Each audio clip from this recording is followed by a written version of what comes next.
30. 30 years old already. Only fun. Guys, girls. So, who's heard a React podcast? Hey, all right. I'm actually not unhappy about that. So, a React podcast, it's actually quite shameful. It's been a long time since we recorded our last episode. We've all been really busy. In the meantime, a new React podcast has come up. I shouldn't be promoting them because they are my enemy. But React 30. So React 30 is actually Michael Jackson, who's REACTSYD alumni. I believe that's his primary claim to fame. Ryan Florence, who no one's ever really heard of. And there's Kent Dodds guy. Kent Dodds actually runs, I'm sure you're right, yeah, JS Air. Who listens to JavaScript Air? Alright, that's more than React 30. Who listens to podcasts? Am I even pitching this right? Alright, very good. Okay, cool. So, anyway, Kent, Ryan, and Michael have started a new podcast called React 30. It's 4 episodes in. Their entire claim to fame is that they'll only take 30 minutes of your time. This is why it's React 30. I'm pretty sure that's a dig at how long some of our React podcast episodes were. But regardless, I highly recommend it. It's a fantastic podcast, well worth listening to. They're all, and they get some incredible guests on. So add that to your rotation. And in the meantime, let me introduce Nikolay telling us about Redux Saga.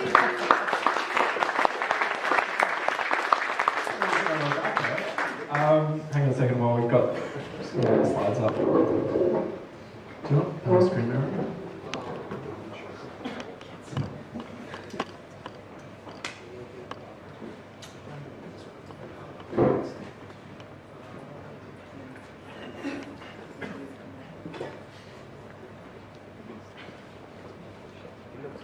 This is what we call testing in production.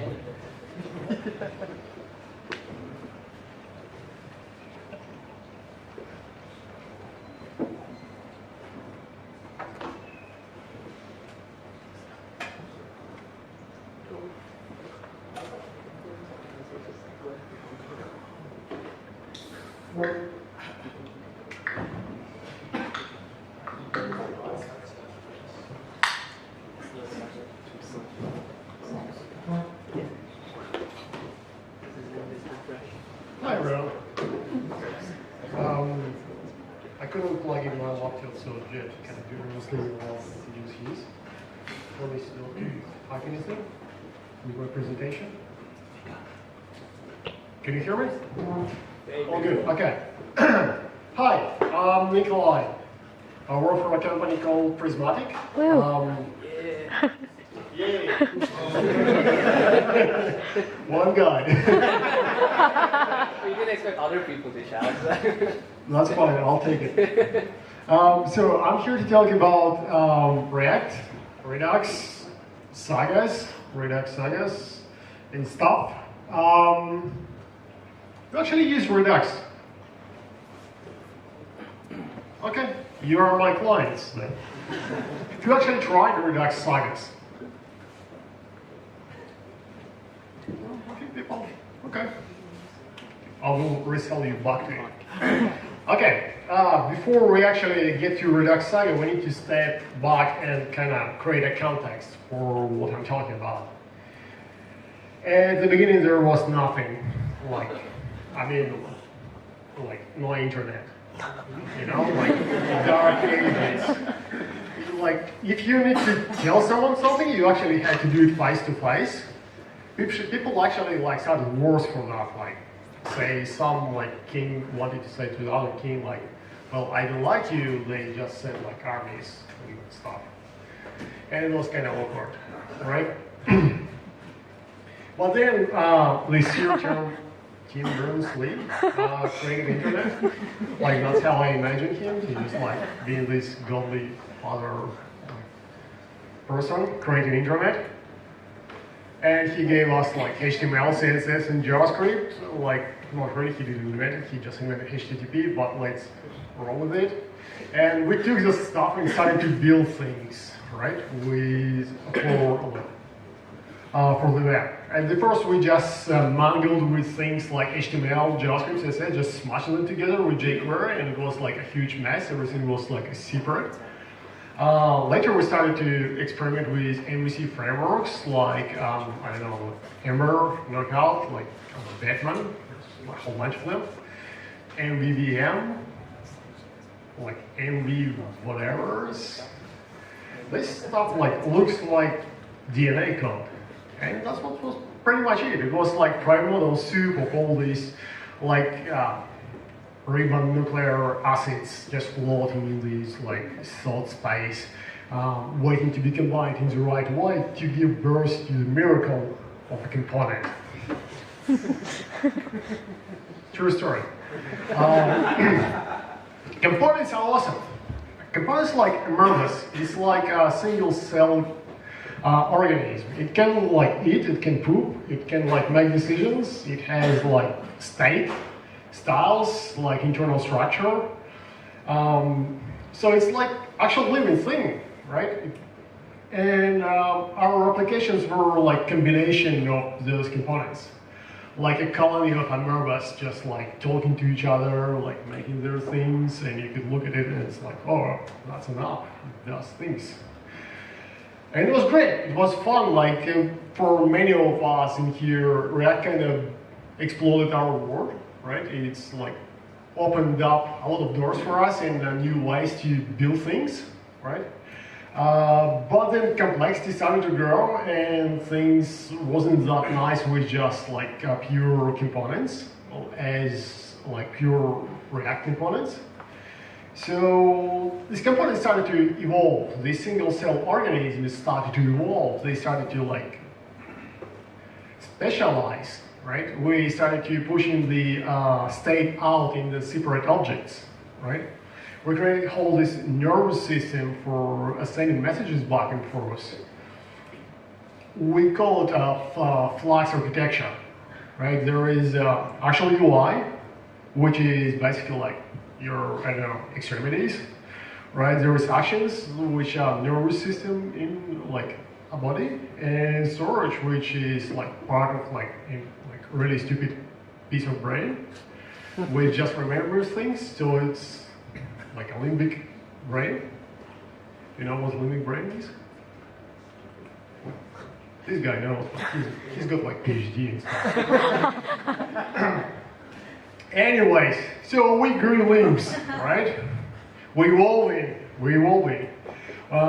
Actually, like the whole Flux like scene of exploded. It's like Cambrian explosion. There are so many variations of Flux architecture. Like people done crazy stuff for it, and it keeps evolving, right? We ended up with redux architecture, which basically like this cycle of UI, actions, and storage.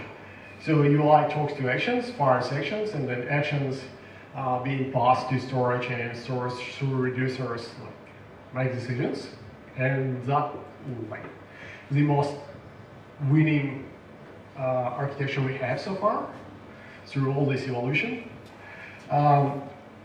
Question is that what makes decisions, right? That's probably the number one question I'm getting asked, like by someone who tries to understand like Redux and React. Like, where do I put my JSON API requests? How do I do that? For a while, we tried to hack it with functions. So we put all this logic into actions. Everyone knows Redux songs, right? So yay. Yeah. Cool. And kind of worked, but Redux Saga allows, provides us with the next evolution step, right?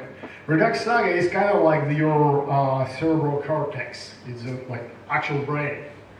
That's the part of the whole application structure.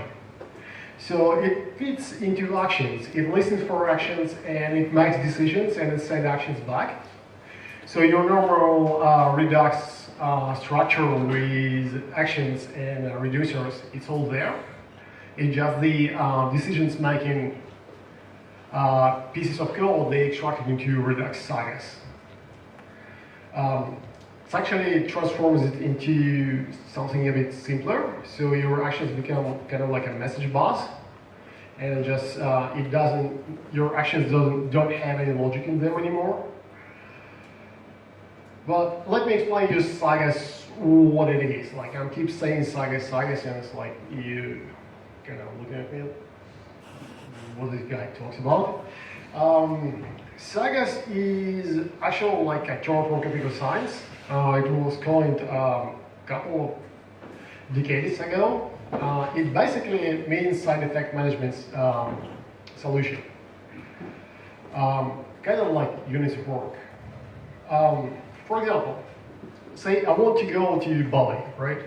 Like I got miserable in Sydney winter, like I want to go to where it's warm and I can like surf and stuff. And I want to go to Bali, right? How do I do that? I need to buy flight tickets, I need to book a hotel, I need to rent a car, right? So three tasks. Say if you would do it in a database world where you have transactions, I'd be bigger. How do I be bigger? Does it work? No, it doesn't. That's what I'm doing. Not happening. That's what I'm doing. I think it's like triple tap with two fingers. Oh, that's working. Restart. Seems like it's one largest. It stops there. It works. Turn it off, turn it on. Magic happens here. Thank you. So, can you see? Like, say, if it was a database transaction, right? We would insert things into like airplane tickets, hotel booking, car rental, right? And we do it in a transaction. If things go wrong with something, like you couldn't book a hotel or something, right? You could just abort transaction, everything was in memory, you could throw it away, and nothing would happen. But unfortunately, in real world scenario, it doesn't work like that, right? Because you're not living in a transaction, you actually need to make a purchase for a ticket and then book a hotel and like rent a car, and it's all separate resources, right? When something goes wrong, like car rental doesn't happen, you need to actually do things manually. You need to cancel hotel booking, you need to cancel flight tickets, right, to roll everything back. And that whole scenario is basically what's called a saga, right? It's a saga which called Let's Go to Bali, right? You're doing like purchasing flight tickets, you're purchasing hotel booking, car rental, and it's also failure handling, rollbacks, outcomes management, whatever else, right? It's just a task. In Redux world, SAGAS basically own the external communication to API management, to JSON APIs, saving, retrieving things to cookies, local store, like making decisions, like recalculating things. Whatever that does not fit into the actual reducers go into SAGAS. So just smartly. Let me show some code, because I'm seeing a lot of blank faces. So, authentication flow, right?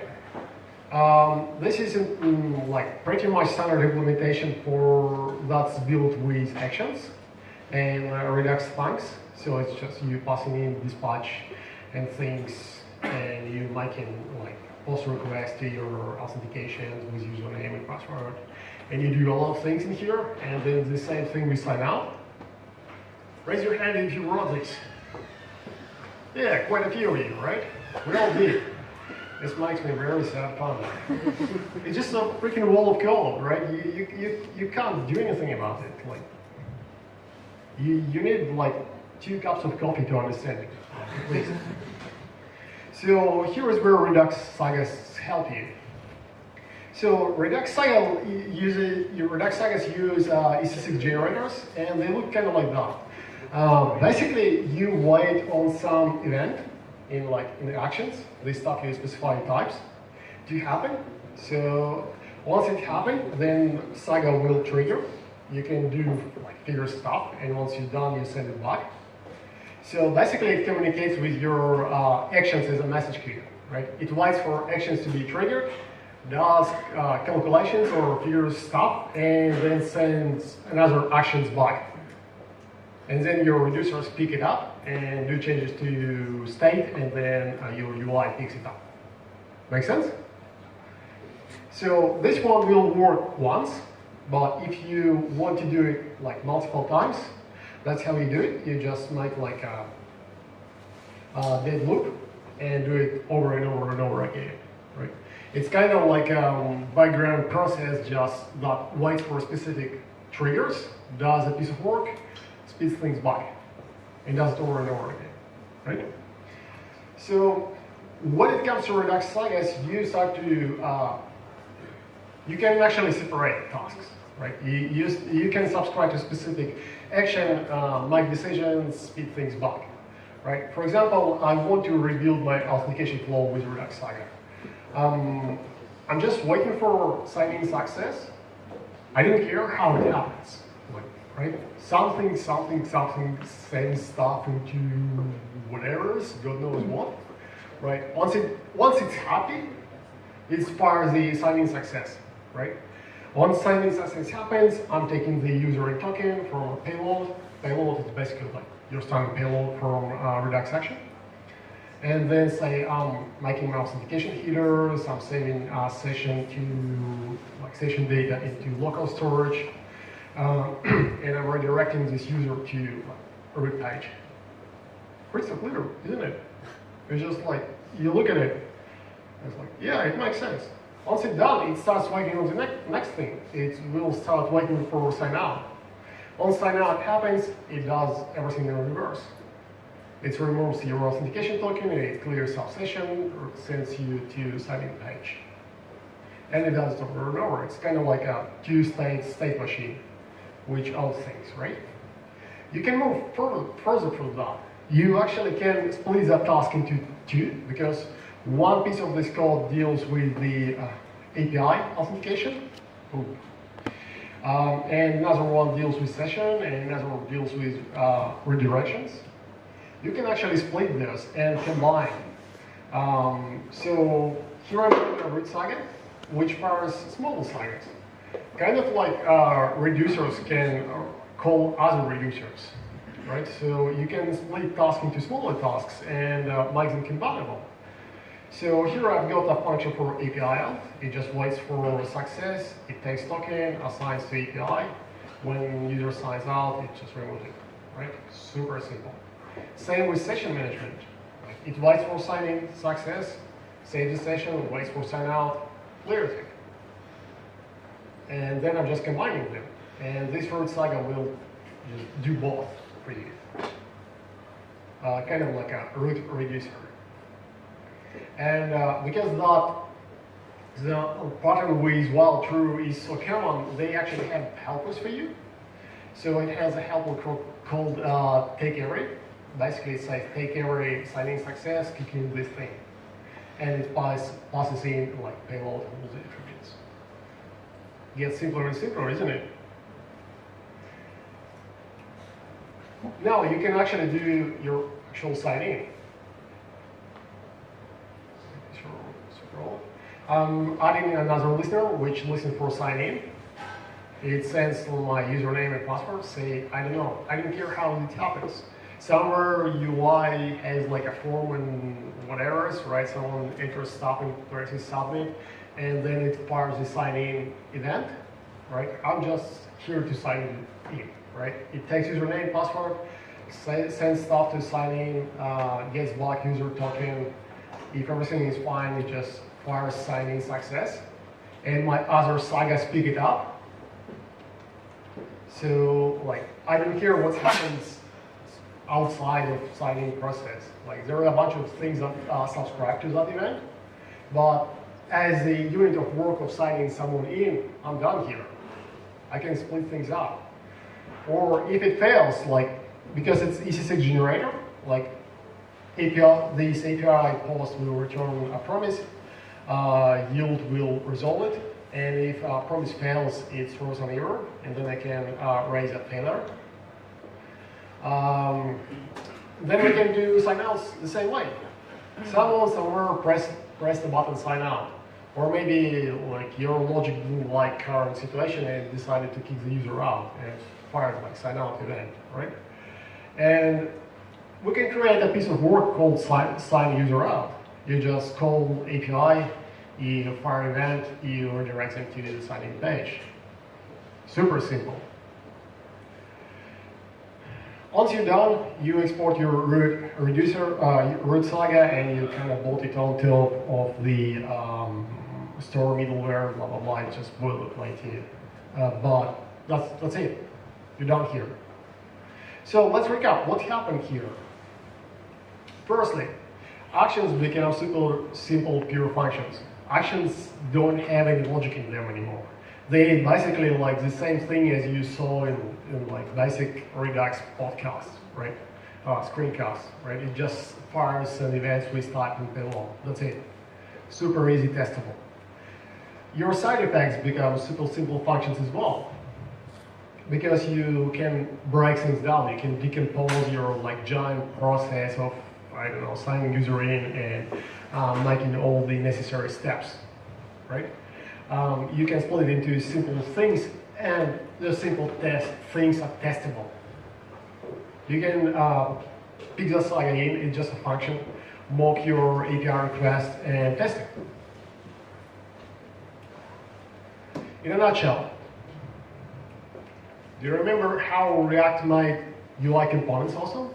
Right? Everything is like, it allows you to break everything into smaller pieces and combine them and just grow organically.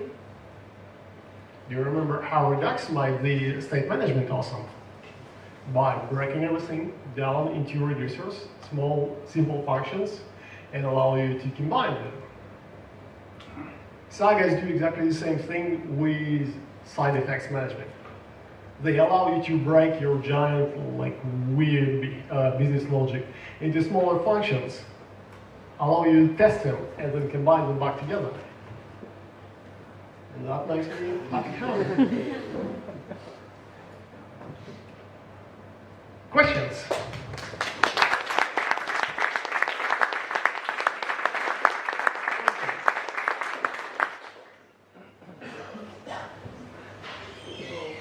So the state machine that you showed where you only sign out after you sign in, that's pretty neat. I haven't seen anything like that, so for example, Elm or what have you.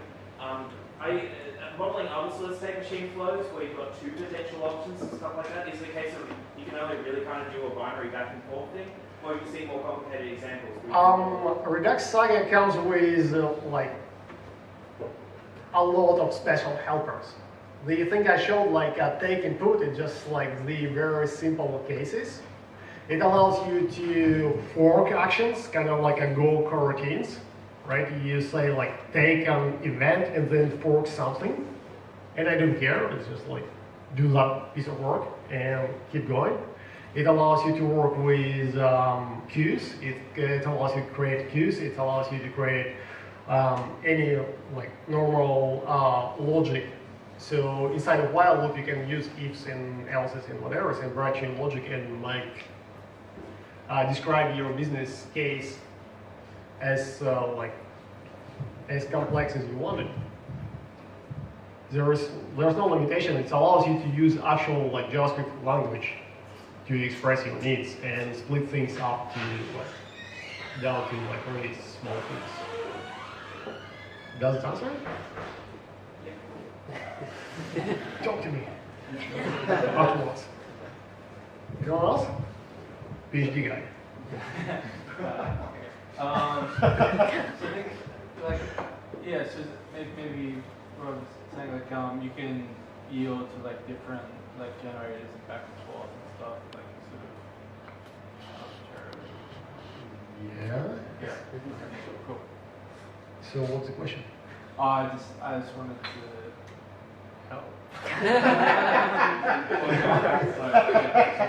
Yes, sagas are like built on top of EC6 generators. Standard now it's a standard JavaScript feature. You don't need like async awaits or anything. You don't need to wait for them. It's all there. Just use it. Yep. So it's cool that you like pull all the side effects out of the actions. That's like comes. But can you talk to the testing story and the debugging story? Because any like notification system usually means you have no stack traces. Yeah, I understand what you mean. I didn't include it into like slides because it's will make things more complicated, but it is testable through and through. Basically, what happens is Redux Saga provides you with a bunch of abstractions to which encapsulate the relationship with actions in store, right? It gives you functions like take dot, put dot, and then like call this, I don't know, delays, like whole language, like they have a lot of them. And then you can reuse them in your tests. You need to look into their documentation. They have really good documentation and a lot of examples. But you can 100% test it through and through all your sites, even combined ones. Like I've got, say, in my application, pretty weird authentication flow, right? There is a token, just string token saved in local store. There is authentication current user saved in the session store, and there is actual session in memory, right? When you're loading an application, it checks every one of them, right? It tries to rehydrate the session store. If that fails, it goes to the local store, tries to get a token, and then authenticates through API. It's a mess, right? But Redux Saga actually allows me to express all these cases and relationships between them clearly, and then create all these test scenarios in tests. It's hard to explain like through just words because it basically what happens is that in your test you spawn a generator, and then you iterate through actions, and you can yield mock data inside and can simulate different actions, like different scenarios. You can test it 100% through and through, like all your cases. That's what makes it like me really excited about it, like because you can test your side effects separately from Redux, from like actions, from whatever. It just function. You focus on that, you make it work, then you bolt it on and it works. You going, man? All good? Yeah. Wanted to ask you the ratio of convenience to performance. Obviously, it abstracts a lot of things, somewhat adds another layer of abstraction that is React and Redux and Sagas. How is it on a performance scale? Does it? I don't have numbers, but side effects by definition slow processes compared to like internal JavaScript virtual machine processing. So I wouldn't care. Well, it's fast. It's fast enough. It's fast enough. It like doesn't cause any friction, and like as far as I'm concerned, it's not going to add anything compared to your like JSON API call. Okay. I wouldn't probably use it for game engine. Yeah. Fair enough. Cool. Someone over here raised their hand. Yep. So you have sign then sign out. So when you have a sign in, it just waits there for sign out. Yeah.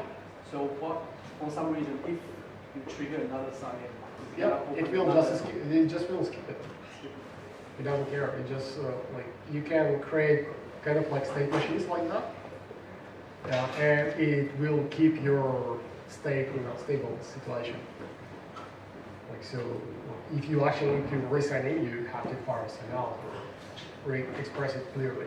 So it's not gonna create another instance. No, but if that's what you want, right? You can create two functions. One listens only to sign-ins, and another listens only to sign-outs.